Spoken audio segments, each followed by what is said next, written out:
When the words coming out of your mouth are true and you believe what you're saying, that's authenticity.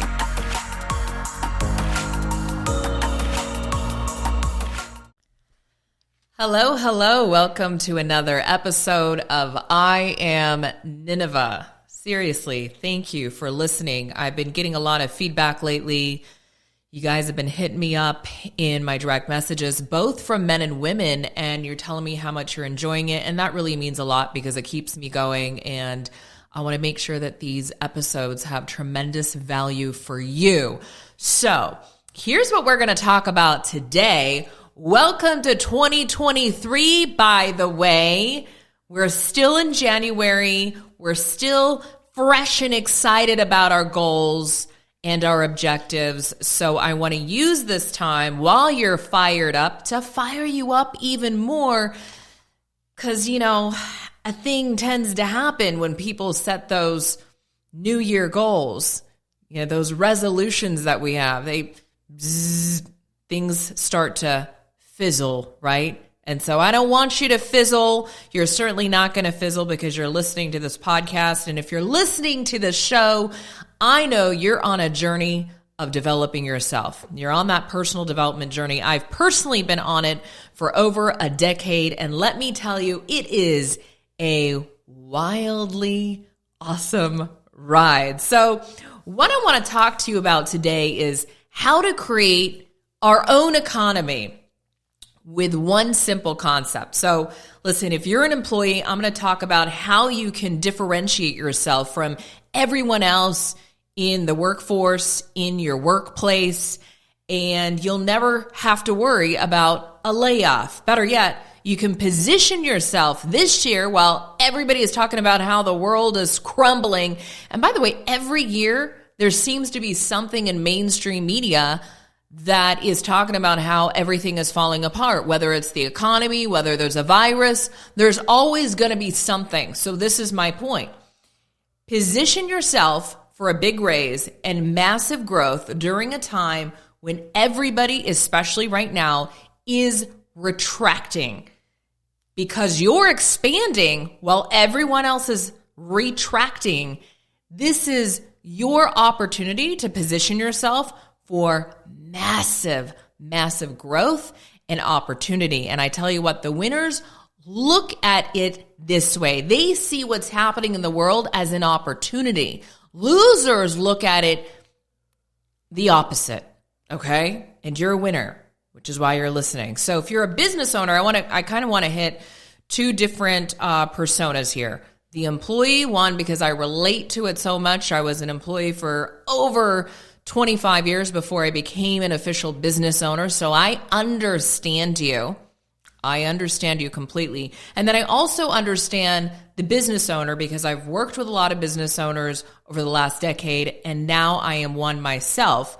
And so as a business owner, I'm going to provide you with a few tips on how to make sure that you stay a market leader and you position yourself as that market leader with this one simple concept. It's real easy, but it involves some doing, okay?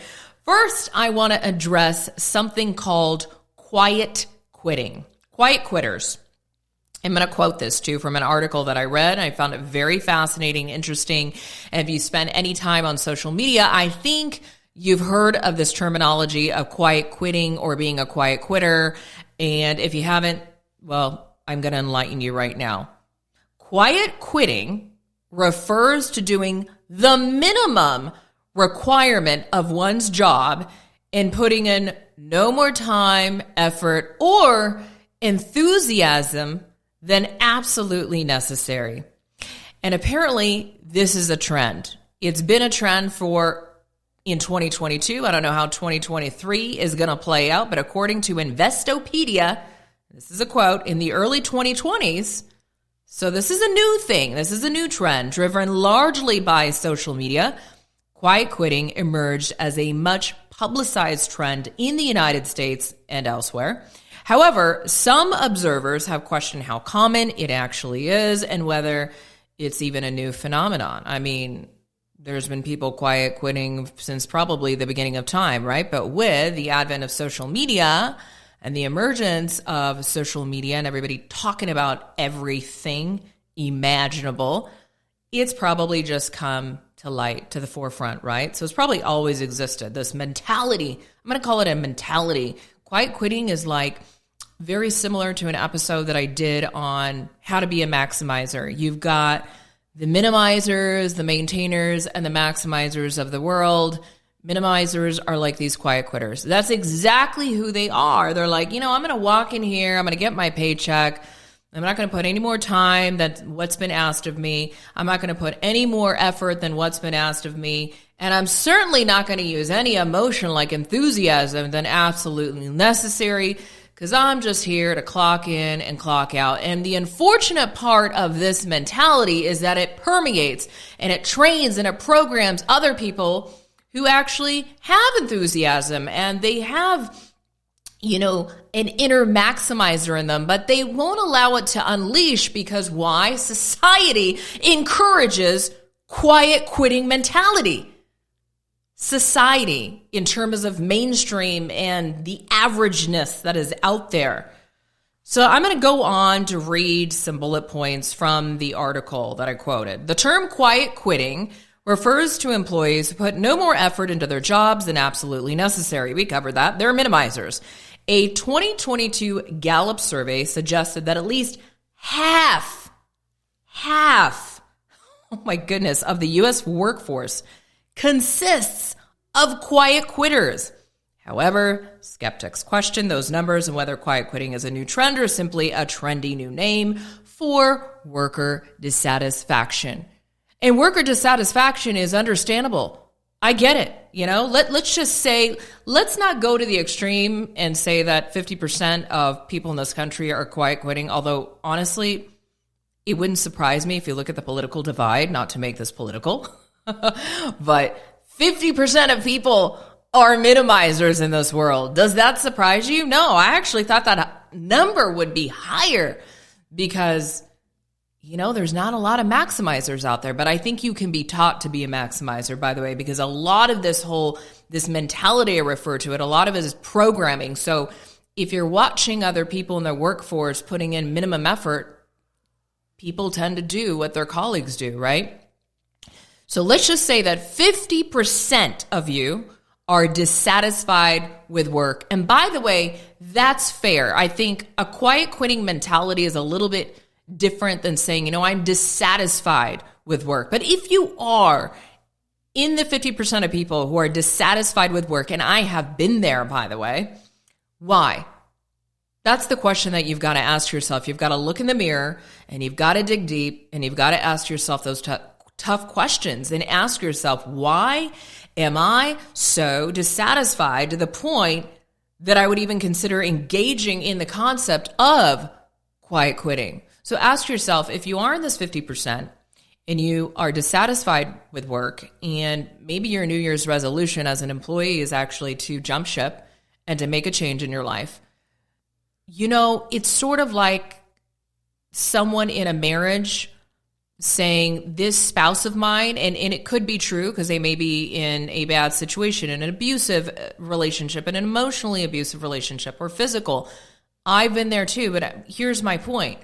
If you don't fix yourself, if you don't do the inner work, the same problems will reappear in the new relationship. Same thing with your job. So if you as an individual, an employee, has got this specific mentality of quiet quitting, then it really doesn't matter how great your boss is, honestly, because until you do the inner work and you change yourself and you adopt a new identity, right, and you actually approach work with enthusiasm, the same problems in this job that you have right now are going to show up for you in the next job unless you go on that personal development journey, okay? Quiet quitting may seem like the perfect revenge, especially if you've got a crappy boss or poor leadership. But here's the unpopular truth. You're only hurting yourself. Before I became a business owner, I had my fair share of jobs. I had a lot of jobs. I worked for over 25 years before becoming a business owner, an entrepreneur, right? And I was working since I was 16 years old. My first job was a clerk at a gift store, and worked the cash register and wrapped gifts. It was a cute store. It's called Clover Creek in Pleasanton, California. I remember that job fondly. And shortly after that, I went to college, took a couple of classes, and I quit the first semester because I was in community college and I didn't really find it exciting. I really wanted that financial independence. So I became an esthetician. I worked as an esthetician for several years, esthetician and makeup artist. And I love skincare still, love makeup. And then after that, went on to be a broadcaster for over a decade, and then became a corporate executive for about a decade, helping build business. And now I'm a business owner.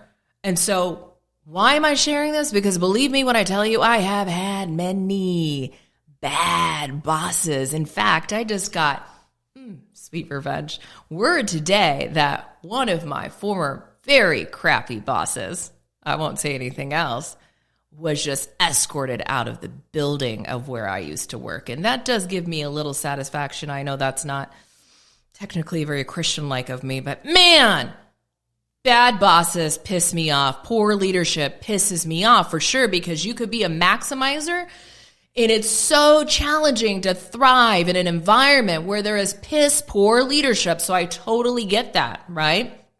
But here's the thing. I've had many, many bad bosses, or what I should say, I perceive to be bad bosses. And I say perception because think about it. On a good day, let's say you've got a boss that you don't really like. On a good day, sometimes I'm like, yeah, you know what? She ain't that bad. She's actually kind of cool. So what changed that day? Maybe I was in a better mood. And so whatever was happening on the outside because of what was happening on the inside changed. That mirror changed, right? And so on a good day, you can have a crappy boss that is kind of cool. And on a bad day, they seem even worse. So that's why I say this mentality, if you don't change it, whatever is happening in your current situation, whether it's your job or even in your business, by the way, new business, no, a new business isn't going to solve it. A new product isn't going to solve it. The only thing that is going to solve it is you changing. You developing yourself, you learning how to resolve the inner conflict that you have so that what shows up in your external reality and in this world, whether it's at your job or in your relationship, changes too. Because you can change your spouse and you can change your boss. And if you don't change, the spouse and the new boss are going to be eerily similar to the last one that you had. Now, personally, I said, I'm been a dissatisfied worker, okay? So I relate to this 50% of people maybe who say, I'm dissatisfied with work. And that's not necessarily a bad thing. So listen to me. I was dissatisfied with my pay. I was dissatisfied with my progression. And what I mean by that is that I always wanted more. In fact, one of my former bosses, this is during my broadcast days, I always wanted more. I wanted my own show. So what did I do? I asked for it. The show that I had didn't exist at the television station. I'm like, I want more. I need to progress. Why? Because I've got that maximizer mentality inside of me, right? And one of my former bosses said one time, there she goes, always wanting more. You're damn straight I want more. I'm always going to want more because that's part of being a human being. It's normal to want more. We are designed to progress and want more and achieve more at each level. I'm not talking about more consumption, more purses, although nothing wrong with having more purses. I'm talking about more, the expression of yourself. Expand that more, stretch it, get it right. So how dare someone perceived to be of higher status than me because they've got the bigger title named boss and leader say, oh, there she goes, always wanting more. I love it when people want more. I get so excited when people on the team in our company are like, I want more. Even if they come and say, I want more money, girl, let's get you more money. Let me tell you what it's going to take. But I'm real excited that you want more, because now that I know that you want more, I get to push you in ways that I couldn't push you in before. But now that I know you want more, that's exciting to me. So I can tell you from experience, though, that if you commit to this one thing, you're never going to have to be concerned about getting fired from a job unless you want to, of course. And you never have to worry about whether you're going to make your rent, for example. If you are worried about money, besides perhaps your personal beliefs around money, which play a large role in your ability to earn and attract it, quite frankly, here's one thing that is going to take you from average to extraordinary as an employee or as a business owner, because we really romanticize being a business owner, and I'm going to get to that in a moment. I think in this society, we really romanticize being a business owner, and it does concern me, and I think Gary Vee has talked about this. Thanks for tuning into my show. As the co-owner and COO of Superhuman, I want to invite you to learn more about how we help high-achieving men and women just like you become top performers in their bodies and minds. Book a free call with my team. Go to superhuman.com to get on our schedule now. First, though, I want to say if you're working within an organization, the one thing that is going to differentiate you is this one word. So if you are working in an organization, there is one thing, and it's one word, that is going to differentiate you amongst all the others. You ready for it? Because it took me almost 16 minutes. Let's see. 16 minutes on the dot to reveal the topic of this episode. And that word is what?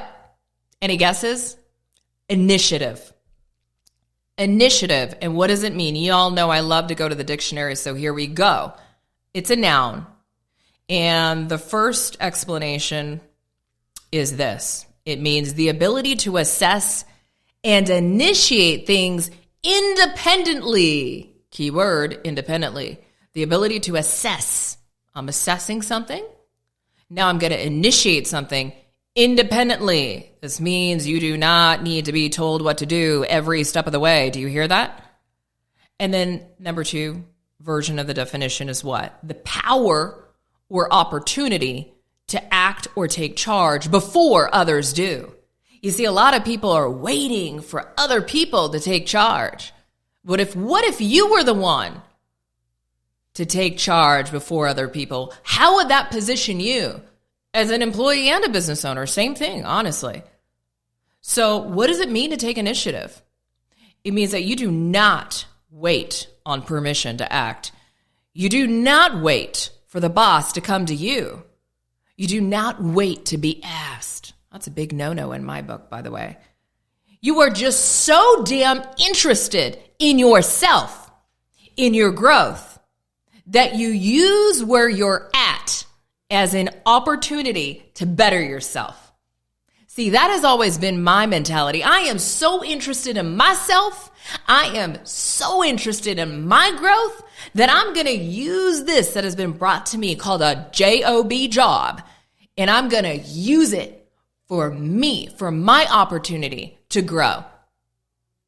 So many people have this twisted, guys. Quiet quitting. Really? You're quietly quitting on yourself. When you are working somewhere, stop thinking that you are working for the man. And in my case, the woman. I don't think anybody thinks, oh, I'm working for the woman. But you know that saying, you're working for the man. That's just a twisted way of thinking. You are actually working for yourself. In fact, we're all entrepreneurs. We're all business owners. If you think about it in some ways, you can be your own boss if you want to. I haven't had a boss my entire life. I may have had jobs. I may have had people that had the title that alluded that they had some kind of power or authority over me, but you better believe when I tell you, I never had a boss. Never had a boss. I make up my own rules. I work within the confines of what I'm given, and I use that as an opportunity to grow myself and take myself to the next level. So besides having to follow some pretty stupid corporate rules, like filling out stupid paperwork every time I needed a day off or had sick time and I had to bring in a doctor's note, and yes, that happened to me once. Oh my gosh, can you believe? I mean, how degrading. You're sick, and then your boss is like, I'm going to need you to bring in a doctor's note to prove that you were actually sick because I don't believe you. That is some stupidity. You know, most people who take massive initiative, they don't thrive in those type of working environments at all, which is why I'm actually no one's boss as a business owner. I don't perceive myself to be anyone's boss. I'm a leader. I am definitely a leader, but I am no one's boss. Literally, nobody on my team asks me for permission when to take work off. I don't know when they have an appointment. I'm not interested in babysitting or micromanaging. Seriously? I mean, shoot, if you're that controlling, you got to do some inner work, people. I think people who do that in corporations, honestly, are actually highly unskilled. I think people who micromanage are very unskilled individuals, and that's why they have to micromanage. They're only skilled at micromanaging and controlling other people because they actually don't have any skills to bring to the table. So they lack so much skill that the only thing that they're actually good at is micromanaging people, like I said. That's what I think of management. Honestly, it's silly. And if we had a world and a society filled with maximizers and people who would take initiative, we wouldn't need so much management. Like, why do you even want management? Like, I don't want you managing me. I can manage myself, for God's sakes. So initiative is all you need in life. Initiative equals income security. And I want you to write that down. I want you to etch that in your mind. Initiative equals income security. So etch it down, write it down, tattoo it on your mind that as long as you take initiative, you'll have income security.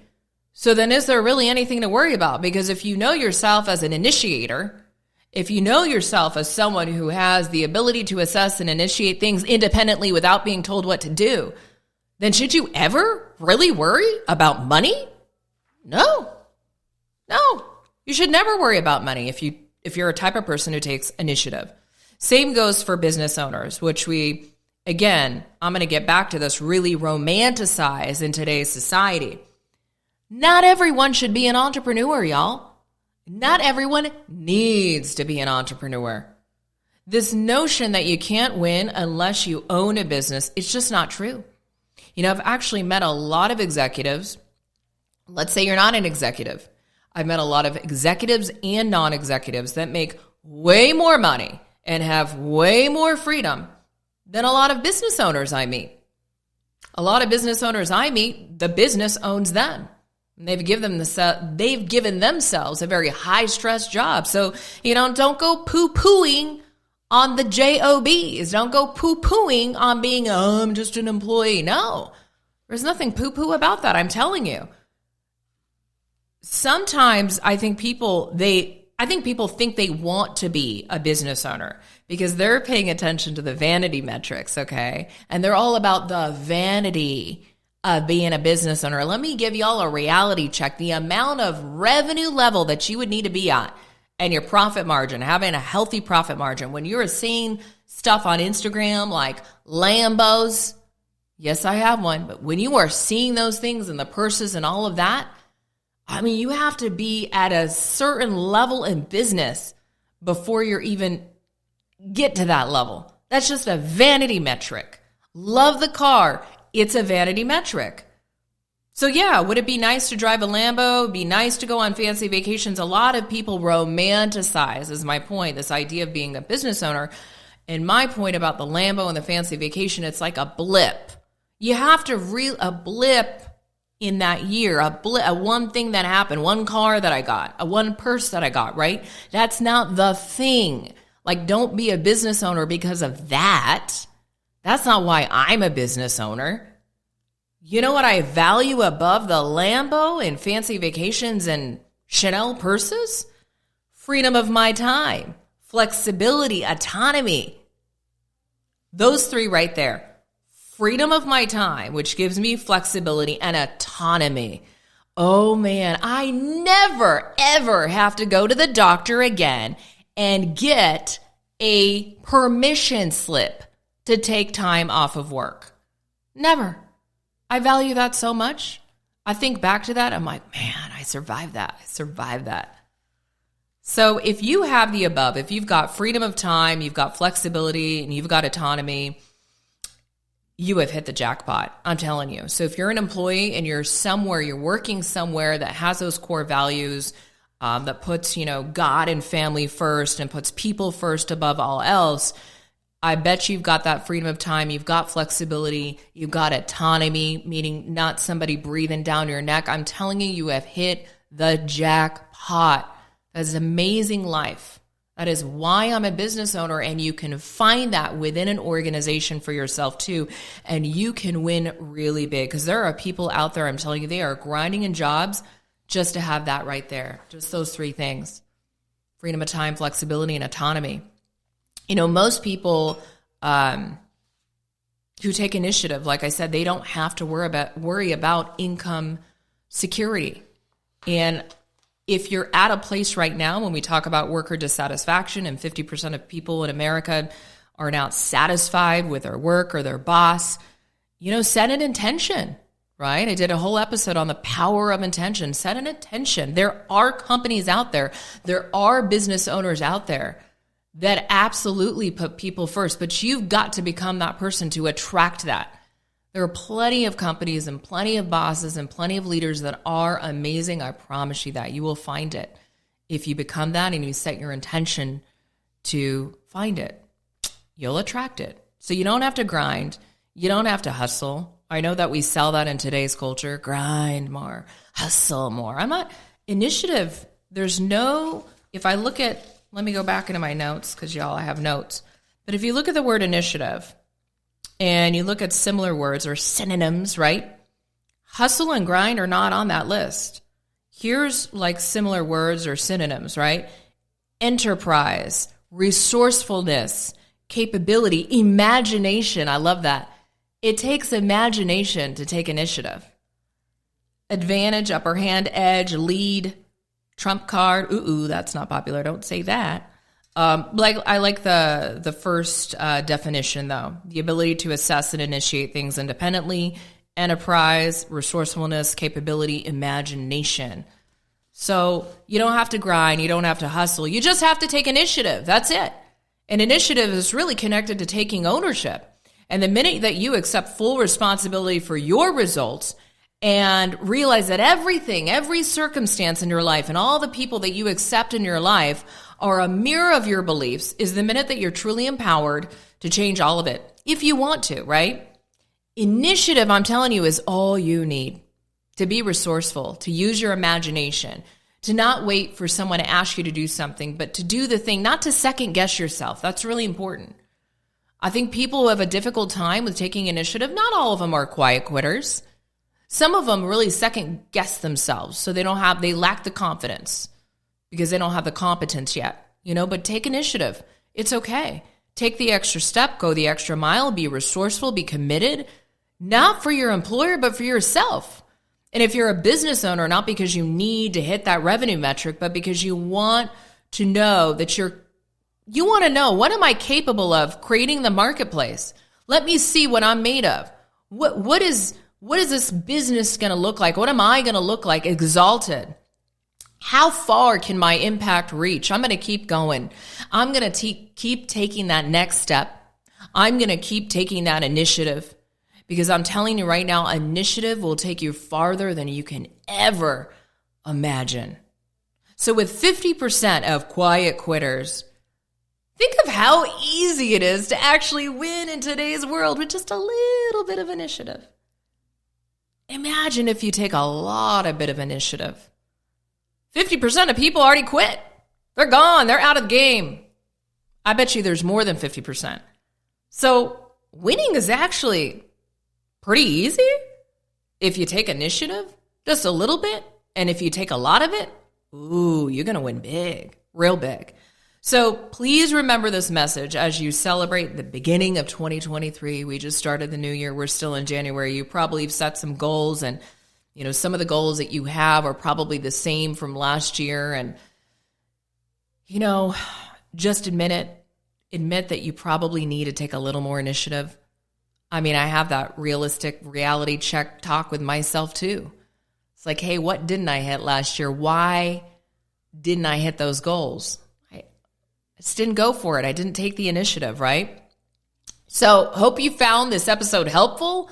So much fun talking to you as always. And I seriously love to hear from you. And I also want to know, if you listened to my last episode with my husband, John Madsen, whether you think I should make him a regular, not weekly, but once a month, if I should extend the invitation to him and have him on my show once a month. That way you can hear the perspective of his and hers. If you enjoyed it, let me know. If you enjoyed this one, let me know. And make sure to leave me a review, a rating, because that does count. It matters so much. And I, more importantly, love to hear from you in my DMs on Instagram. Just follow me at Nineveh Madsen. That's spelled NINEVEHMADSEN.